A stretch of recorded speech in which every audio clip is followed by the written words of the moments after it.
This episode of Road to the Race is brought to you by Kyocera.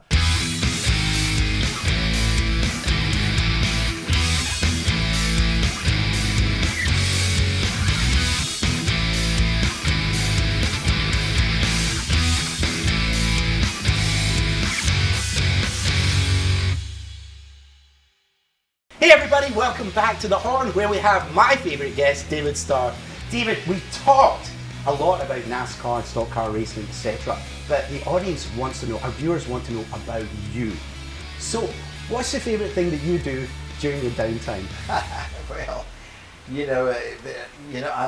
I love to mow my grass. You know what I mean? I spend time with my kids. I like, we're all weird in our own little ways. My quirkiness is I like my yard manicured to the max. I like to do it myself. I like to trim my bushes.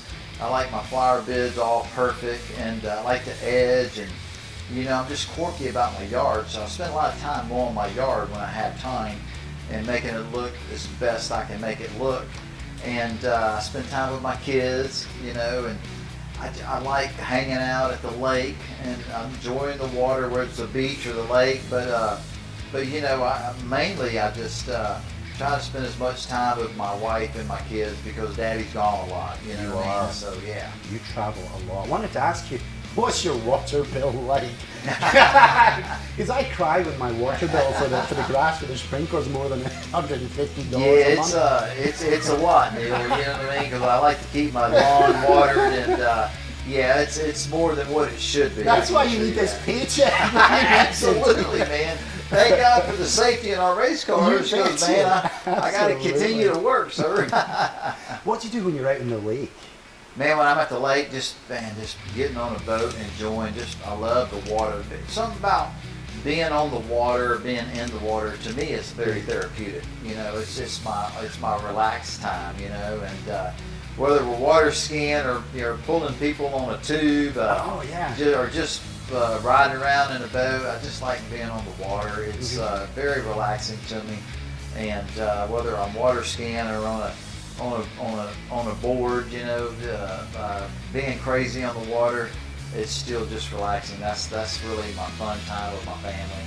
And being at the beach, being in the water, laying on the sand, just seeing the water, smelling the ocean air is just incredible to me. I just love being around the water. I don't get as much time as I'd like to do those types of things. So when you get a chance to do it, we try to do it big and do it as a family and really enjoy it. My boys love to fish, and so we do a lot of fishing.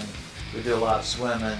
It's just, you're trying to catch up on being gone a lot because we travel a lot, trying to catch up on being a husband and a father, really. Yes. Now, I know that you eat healthy, so I'm going to make the big assumption that you eat what you catch, but my children will not eat fish. How'd you get on with feeding fish to DJ and Vance? Well, that's, it's kind of, they think it's kind of neat to be able to go, cast out into the ocean and to catch a fish, and then to be able to eat that fish we caught, and so it's kind of interesting to them, but we love fish, we love seafood, and so being able to eat the fish you catch is pretty special for us. It doesn't happen often, but we do it when we do catch them in the ocean. It's kind of a cool thing. So absolutely. So Karen Nguyen, who's helped me out on these episodes of The Horn often, she wanted to ask, what is your favourite food? Man, I like it all, but I guess if I had to have a favorite, Mexican food's really, my favorite. My wife would tell me, this restaurant. It's like, I'm not going anymore because we've gone too much and I'm tired of it, but, once you find a great Mexican restaurant, I can wear it out. I can over-abuse it, because I'm constantly there. But my favorite is Mexican food, but I like it all. I like Italian food. I mean, it's, I like to eat, even though I like to eat a lot, I try to stay fit and take care of myself. And my wife, she's on me, hey, you can't, that's not good for you. But, it's all in moderation, So, I'm not the young kid on the block and racing anymore, and I want to make sure that Connectus, Kyocera, my partners, all the different partners that make my racing season up, that I'm giving them 110%. You know, a lot of times we race on these weekends. It's it's 100 over 100 degrees outside inside the race cars, anywhere from 140 to 155 miles an hour. It ain't like I said, hey, I need a 10-minute break. I mean, you're out there for 3-4 hours, and I got to be at 110% for that long. I can't let my team down, my partners down. So I try to stay as fit as I can, but that's a challenge because there's so many great foods out there. And eating Mexican food all the time doesn't really play into being fit. But anyway, we do a good job at it. You're telling me. Oh, I have to tell you, of course, Tex-Mex is just amazing here. And when I first came over from Scotland, I grew up on meat and 2 veg. Yeah, and that was it. So I was skinny as a rake. When I came to the States, I was like 166 pounds, if you like. And then I discovered Tex-Mex food. And the trouble with the portions here in Texas is that as soon as I become satiated on this particular flavor, feeling full, I just move clockwise around the plate. And all of a sudden I ballooned to well over 200 pounds. So, I mean, how do you manage, with the food being so good here, how do you manage to control yourself and stay fit? Well, Neil, I mean, that's a great question. I mean, it's, I'm surprised sometimes. I think I have a lot of energy. Mm-hmm. I can't sit still. And so when I overserve myself, like we were talking about, hopefully I burn it off the next day, or that day, because I'm so active. And we do a lot of work here at the race shop, traveling, and I'm always moving, and my wife always asks me, can't you just sit still for 5 minutes? And I can't, and I think that's what's really, I've been blessed with a lot of energy, always have been. And so sometimes, like I said, when you overserve yourself, and like you said, here in Texas, especially with Tex-Mex, you can overserve yourself so easy. I just think the energy, I burned it off, so it's not too bad on me, But if I didn't have all that energy, I definitely would gain a lot of weight a lot quicker than I have, you know what I mean? So, but just being so active and having a lot of energy really all plays out into my favor. Now, while we're recording this in Texas, we're going through yet another period of in excess of 10 days in a row, well into the hundreds. So it's pretty, you talked about being out on the lake, and you talked about, being at the beach and enjoying the outdoors, but it's pretty bad outside just now. Are there any indoor activities that you and your family do, board games or playing on the PlayStation or something? Well,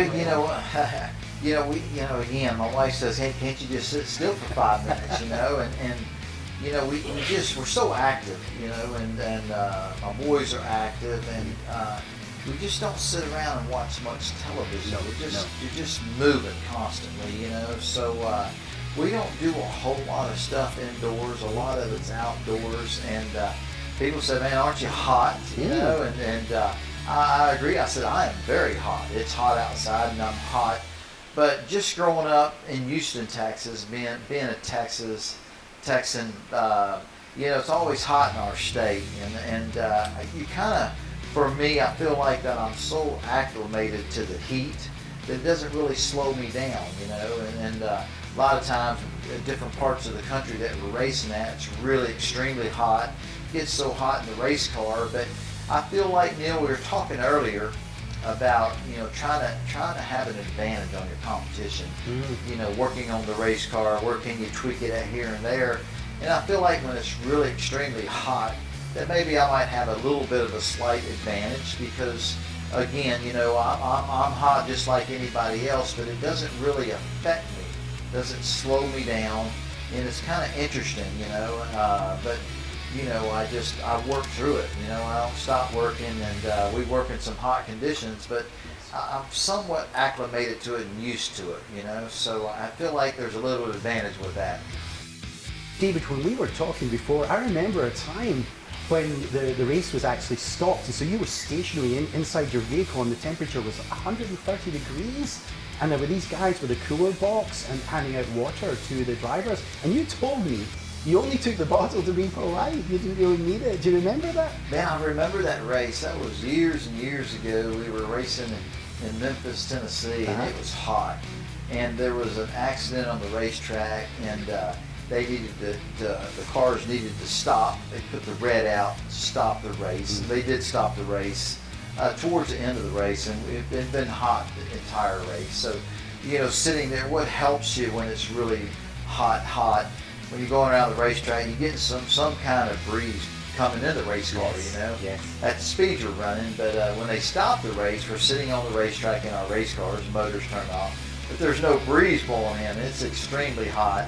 And, they were bringing waters around, the safety crews were, to make sure the drivers could have some cold water. Yes. And, it was hot. And, I wasn't going to take one. I took one just to be nice. But thank God I did. I mean, obviously, the more hydrated you are, the better decisions you make, So, being hydrated in the race car is a great thing, And I've learned since then, hey, when you got an opportunity to sip on some cold water, do it, because it helps you make better decisions. If you're cooled off and your head's colder, and you can make better decisions. But God, Neil, there's been so many times where it was extremely hot, but that's just, in our sport, that's some of the elements you got to deal with, and that's why I try to stay fit, stay healthy. For if you wasn't serious about what we do, then you don't take care of yourself. So taking care of myself really just shows you that I'm pretty serious about what I do, and I love what I do. I want to make sure I can do it as long as I want to do it. You know what I mean? So, but yeah, the heat does play a major part in our industry, big time.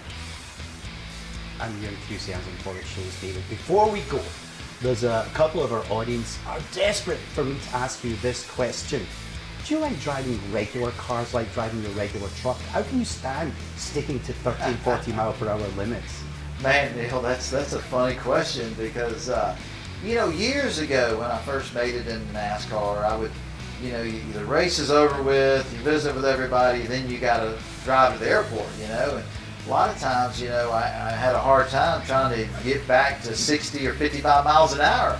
But I can assure you that the police officer that pulls you over and wrote you one of those nice, pretty tickets, once it starts hitting your wallet, it starts, you learn how to control your speed after the race is over with. But in reality, after all these years, now when I get in my pickup and I'm driving around Dallas-Fort Worth area, I'm pretty much chilled out. You would think I'd drive fast, but my kids even saying, "Dad, everybody's passing us up." I'm like, and Daddy's not in a race. I'm just relaxed. I'm cruising. I'm getting to where I need to go. And just because everybody else is speeding don't mean I have to. So I've learned over the years that when I'm driving, just on the hot roads around home here, I'm pretty relaxed, and even so bad that I'm relaxed that my wife, and it bothers my wife and my kids because Dad doesn't drive fast. But I always tell them, if Dad's running a little bit behind,